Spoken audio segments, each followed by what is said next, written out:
Kukisingtaba Maphamsingda Akanba Mityeng Changduna border fencing Toudrabadi Akanba Warep Louragani haina COCOCMI na phongdorakli.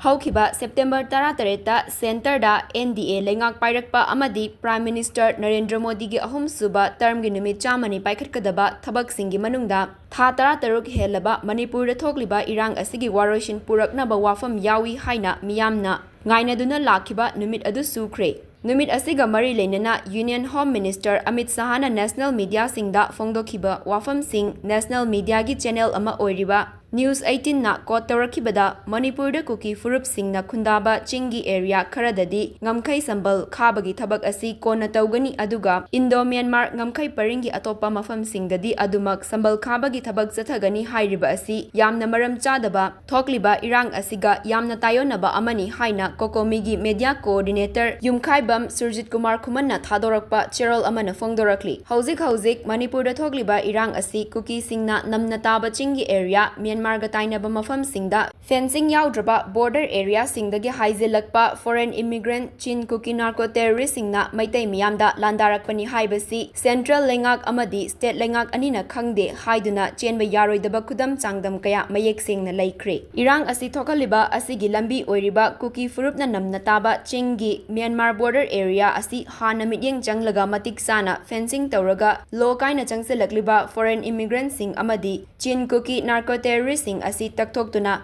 Manipur da hauzik thokliba irang asi Manipur miyamgi apamba mawongda thuna loisinabagi thabak asi paikhatkadabani thokliba irang asiga mari leinadaba naga taba border area singda hana mityeng changduna border fencing tawgani hairiba asi ona tainabagi thawongni haina COCOCMI amadi Manipur miyamna lawi Kukina namna taba Myanmar ga tainaba border asi hauzik fencing tawbagi thabak chatharibasi lepkhigani aduga atopa mafam singdadi thabak makha chathagani haiba asi center lengakna hauzik thokliba irang asi loishinba pamde makha chatha haningi haiba asi masina mayek sengna takli Manipur gi apunbagi saktam thugainaba maitai khunai gi mating hanthahanaba India lengakna Manipur da sanariba proxy war gi lalong sing asisu nongmagi mayek senglakli Central lengakna Manipur gi miyambu masagi asengba citizen amani haina ikai khumnabiba taragadi hauzik Manipur da thokliba irang asi loishinbagi pandamda Kukina namna taba chingi Myanmar border area da border fencing tawriba asi central lengakna thabak lefanbagi wafam